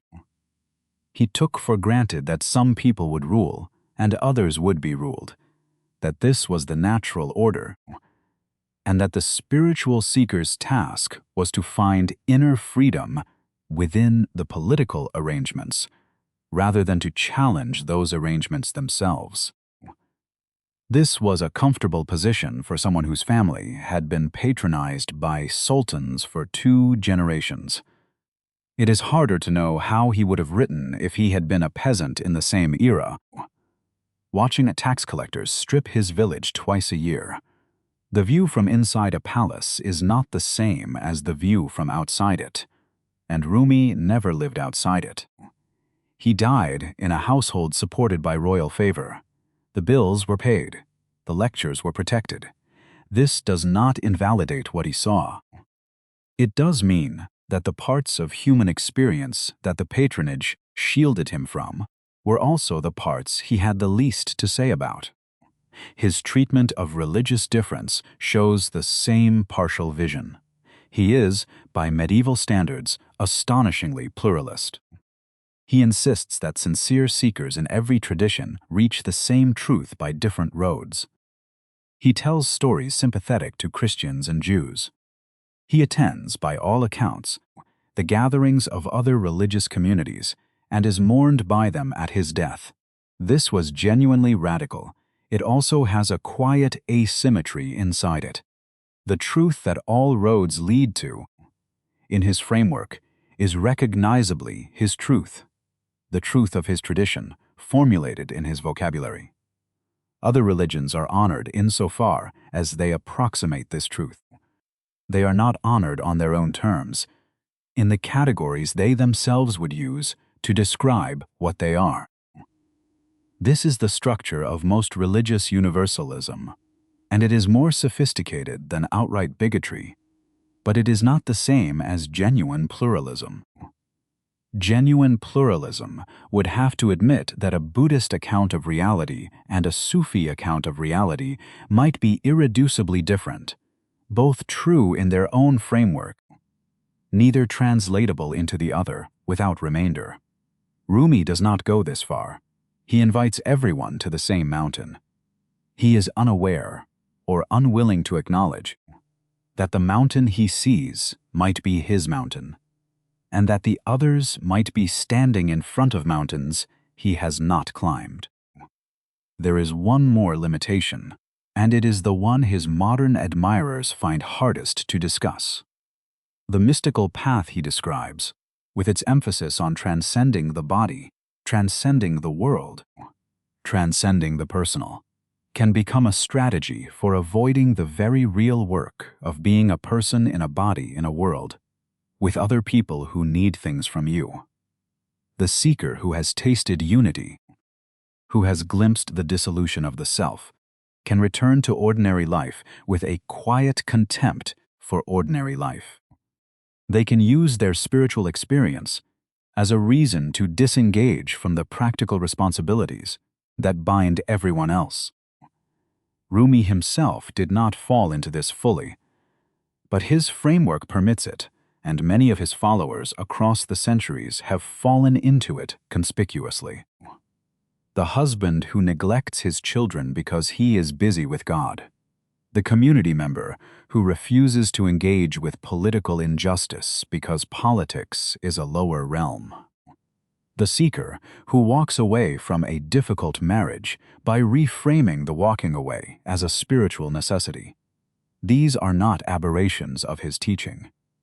They are predictable applications of it, and the teaching offers insufficient resources for correcting them. The escape hatch is built into the architecture, and not everyone who finds the hatch uses it for the right reasons. To say all of this is not to dismiss him. It is to read him honestly, which is the only kind of reading that finally honors a thinker of his depth. The flattering reading. The reading that finds no blind spots. The reading that treats every line as eternal wisdom, because to do otherwise would be irreverent, is a form of disrespect masquerading as respect. It treats him as a relic to be worshipped, rather than a mind to be engaged with.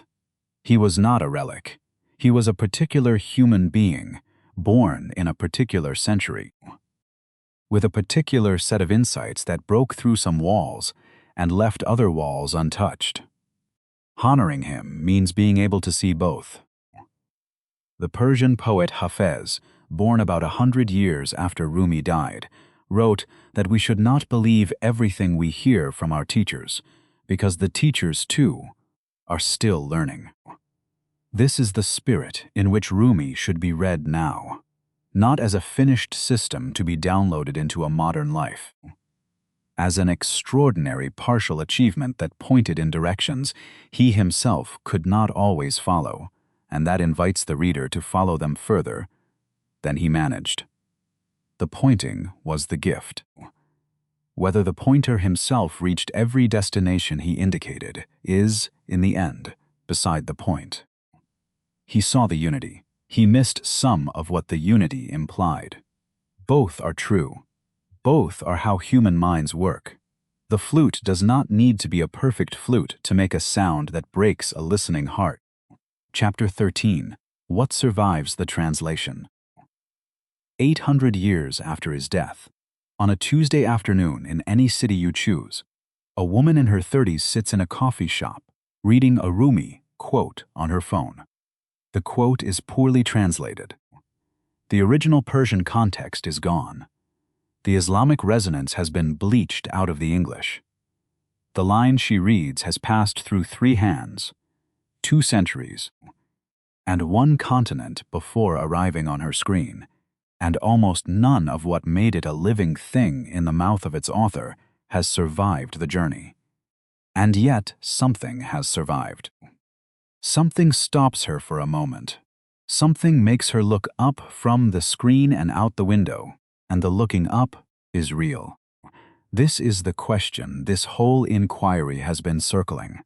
800 years later, with all the distortion, all the cultural appropriation, all the commercialization, all the loss.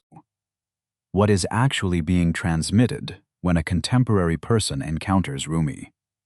Is anything real coming through the noise? Or is the moment by the window just a small, flattering hallucination, produced by a sentence that has been engineered, through accidental selection across centuries, to produce exactly that kind of moment in exactly that kind of reader? The honest answer is that both are true at once, and the proportions vary from reader to reader, from line to line, from year to year. Some of what circulates as Rumi today is genuine transmission, partial but real. Some of it is empty consolation that the reader projects depth onto because the typography is elegant. Most of it is somewhere in between, a mixture of inherited light and contemporary projection that cannot be cleanly separated. The popularization has lost things that mattered. The popularization has also, against all odds, kept a few things alive that would otherwise have been forgotten entirely. What has survived best is the suggestion that the ordinary state of consciousness most people inhabit is not the only state available, and may not be the best one. This is a small claim and a large one. It is small because it does not specify what the better state is or how to reach it.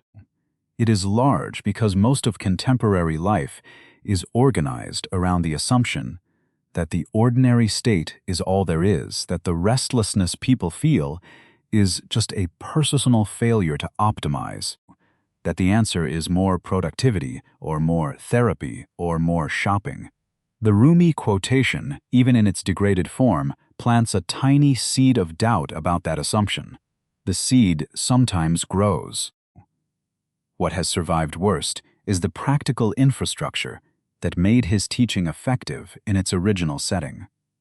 The teacher, the community, the disciplined practice, the years of formation, the cultural saturation in the religious vocabulary that gave every metaphor its weight. None of this transfers in a quote.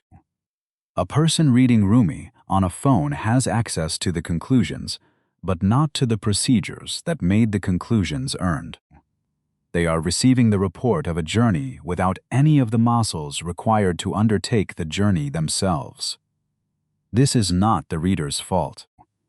It is a structural fact about how 13th century mystical pedagogy interacts with 21st century information distribution.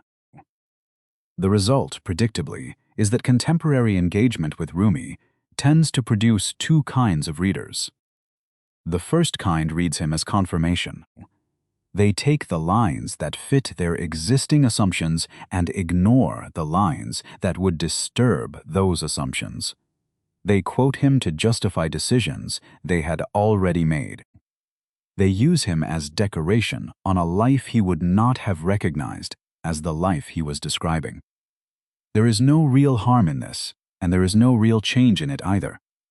He has become, for these readers, a sophisticated form of background music. The second kind of reader is rarer and more interesting. They encounter a line that does not flatter them. They sit with it longer than they meant to. They notice that the line is asking something of them they had not been planning to give. They begin, slowly, to read more carefully, to look for the original context, to seek out the historical figure underneath the quotations. They find their way to better translations, to scholarly commentary, to actual practice. The popularized Rumi turns out to have been a gateway rather than a destination, and the gateway opens onto something that the popularization itself was not equipped to deliver. Both kinds of readers exist in large numbers. Both will continue to exist. The popular Rumi will continue to circulate in his degraded form, and a small percentage of his readers will continue to use that form as a starting point for something deeper. This is, in the end, how transmission across centuries actually works. It is rarely clean, it is rarely complete. The signal degrades, and small fragments survive. And those fragments occasionally land in the right hands at the right time and become something larger than the fragments themselves were. There is no purer mechanism available. The longing for a purer mechanism is itself one of the things that contemplative practice is designed to dissolve. What stays true, what has stayed true through every translation and every distortion, is the basic shape of his diagnosis of human life. We are mostly asleep. We are mostly busy. We are mostly performing versions of ourselves rather than living the lives that are actually occurring inside our bodies. The performance is exhausting and is mistaken for living. Underneath the performance, something quieter and more real is available, but reaching it requires losing what the performance was protecting. most of us refuse the loss. The few who accept it report back across centuries in remarkably consistent language. The reports are what we have. The reports are what Rumi wrote down. Whether you call this Sufi mysticism, Buddhist enlightenment, Christian contemplation, or simply the practice of becoming honest about your own existence, the underlying phenomenon appears to be one phenomenon described by many vocabularies. Rumi gave it one of its richest vocabularies. The vocabulary is now, 800 years later, scattered across the internet in fragments. The fragments are insufficient. The fragments are not nothing. A person paying close attention, even to the fragments, can sometimes find their way back to the thing the fragments were originally pointing at. And that recovery, when it happens, is not a small event in a life. There is a final question worth asking, and I do not think it has a satisfying answer. If Rumi were alive now, walking through one of our cities, what would he say to the people who quote him without knowing what they were quoting? I think he would be gentler than his admirers expect.